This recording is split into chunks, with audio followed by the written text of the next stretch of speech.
गांधी जी ने अंग्रेजी शासन की बुनियादों पर चोट की। उन्होंने कहा कि खिताब छोड़ देना चाहिए। गर्चे कम लोगों ने खिताब छोड़ी। खिताब का मतलब है जो उन्हें प्रोत्साहन स्वरूप पुरस्कार दिए गए थे, वो भी उन्होंने वापस दे दिए। लेकिन अंग्रेजों द्वारा दिए गए इन खिताबों के लिए आम जनता में इज्जत समाप्त हो गई और वे पतन के प्रतीक बन गए। नए मापदंड और मूल्य स्थापित हुए। वायसराय के दरबार और रजवाड़ों की शान शौकत जो इतना अधिक प्रभावित करती थी, बेहद उपहासास्पद थी। अर्थात उसमें भी धीरे धीरे कमी आने लगी, अभद्र और शर्मनाक लगने लगी, क्योंकि वह आम जनता की गरीबी और कष्टों से घिरी हुई थी। क्योंकि वो राजा तो थे, लेकिन आम जनता के लिए कुछ कर नहीं सकते थे। धनी लोगों ने भी कम से कम ऊपरी तौर पर, उनमें से बहुतों ने सादा रहन सहन अपना लिया। वेशभूषा में उनमें और मामूली लोगों में कोई अंतर नहीं रह गया। कांग्रेस के पुराने नेता जो एक अलग और ज्यादा निष्क्रिय परंपरा में पले थे, उन नए तौर तरीकों को आसानी से नहीं अपना सकी और आम जनता की इस उठान से उन्हें परेशानी हुई। अर्थात सब साधारण तरीके से रहने लगे, लेकिन अंग्रेजों के जो नजदीक थे वो इतने सक्रिय नहीं हुए और उन्हें उनमें साधारण जीवन बिताने में परेशानी महसूस होने लगी। लेकिन जो हवा पूरे देश में बही, उन लोगों में भी उसका नशा कुछ दूर तक भर गया।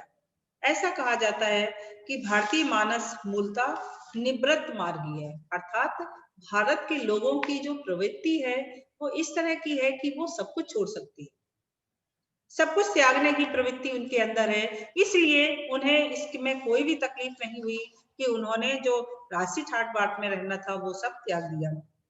भारतीय मानस मूलतः निवृत्त मार्गी है, पर गांधी जी इस निवृत्त मार्ग के एकदम विपरीत थे। उन्होंने कहा था कि जब तक किसी चीज को लेने की हमें ललक नहीं होगी, तब तक वो प्राप्त कैसे होगी। इसलिए ये चीज होना चाहिए। भारतीय जनता की निष्क्रियता के विरुद्ध संघर्ष करने और उसे बदलने के लिए जितना काम उन्होंने किया, किसी दूसरे ने नहीं किया। उन्होंने हमें गांव की ओर भेजा और कर्म के इस नए संदेश को ले जाने वाले अनगिनत दूतों की गतिविधियों से देहात में चहल पहल मच गई। किसानों को झकझोरा गया। उन लोगों पर प्रभाव दूसरे ढंग का था। झकझोरने का मतलब ये हुआ कि उन्हें उत्साहित किया गया कि तुम कार्य करो, क्योंकि तुम तो एक तरह से लोगों के जनाद आधार हो। यदि किसान पैदा नहीं करेगा तो हम सब क्या खाएंगे। कितनी भी बड़ी फैक्ट्रियां चलाते हो, कितनी भी बड़ी नौकरियां करते हो, लेकिन यदि किसान अपने खेतों में अनाज पैदा नहीं करेगा तो हम सब क्या खाएंगे। इसलिए किसान तो हमारे जीवन का आधार है एक तरह से। तो किसानों को झकझोरा गया। हम लोगों का प्रभाव दूसरे ढंग का था। हमने पहली बार ग्रामीण को उनकी कच्ची झोपड़ी में भूख की उस छाया के साथ जो हमेशा उनका पीछा करती थी चिपटे देखा। हमने उन यात्राओं में भारतीय अर्थव्यवस्था के बारे में पुस्तकों और विद्वतापूर्ण भाषणों की तुलना में अधिक जाना। जो भावात्मक अनुभव हमें पहले हो चुके थे उन्हें बल मिला। ये जवाहरलाल नेहरू जी ने लिखा हुआ है। आर्थिक, सामाजिक और दूसरे मामलों में गांधी जी के विचार बहुत सख्त थे। उन्होंने उन सबको कांग्रेस पर लादने की कोशिश नहीं की। उनमें से कुछ विचारों को उन्होंने कांग्रेस में बैठाने की कोशिश की कि ये लोग भी माने। वे सावधानी से आगे बढ़े क्योंकि वे जनता को अपने साथ ले चलना चाहते थे। बहुत से लोगों ने उनके सभी विचारों को स्वीकार नहीं किया। कुछ लोगों का उनके बुनियादी दृष्टिकोण से मतभेद था। दो तरह से उनके विचारों का अस्पष्ट किंतु पर्याप्त प्रभाव पड़ा। इस बात की बुनियादी कसौटी यह थी कि उससे आम जनता का भला कहाँ कहाँ तक होता है, और दूसरे यह कि लक्ष्य भले ही सही हो, लेकिन साधन हमेशा महत्वपूर्ण होते हैं और उनकी अनदेखी नहीं की जा सकती है।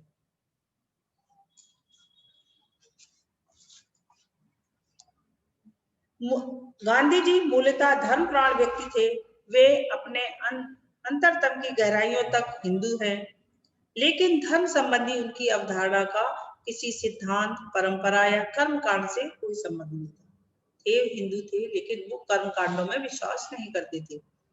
उनका बुनियादी सरोकार उन नैतिक नियमों में उनके दृढ़ विश्वास से था जिन्हें वे सत्य या प्रेम के नियम कहती हैं। सत्य और अहिंसा, उन दोनों शब्दों में वे एक ही अर्थ के लिए अदल बदल का इस्तेमाल करते थे। उनका दावा है कि वे हिंदू धर्म की मूल भावना को समझते हैं।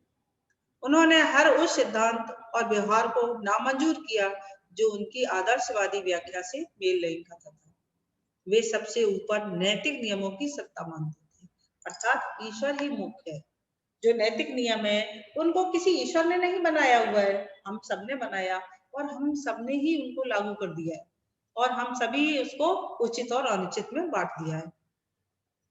तो वो सबसे ऊपर नैतिक नियमों की सत्ता को मानते थे, यह भी उस रूप में जिस रूप में उन्होंने खुद उन्हें समझा, अर्थात नैतिक नियमों को, मानवता के नियमों को सबसे पहले मानना है। जीवन के उन पक्षों की तरह औसत आदमी के लिए इससे राजनीति में परेशानी और अक्सर गलतफहमी पैदा होती है, लेकिन कोई बाधा उन्हें अपनी पसंद के सीधे मार्ग रास्ते से नहीं हटा पाती, क्योंकि एक सीमा के भीतर वे बराबर अपने को बदलती हुई स्थिति के अनुरूप ढालते चलते थे। वे हमेशा खुद अपने से शुरुआत करते हैं। उनकी कथनी और करनी में इतना मेल होता है जितना हाथ और दस्ताने में, अर्थात जो वो कहते थे वही करते थे।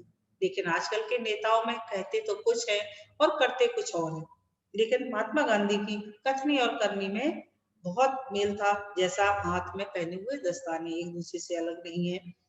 जिस भारत को वे अपनी इच्छाओं और आदर्शों के अनुसार ढालने जा रहे थे, उनके बारे में उनका विचार था, मैं एक ऐसे भारत के लिए काम करूंगा जिसमें गरीब से गरीब व्यक्ति भी यह महसूस करेगा कि वह उसका देश है, जिसके निर्माण में उसकी आवाज प्रभावी है।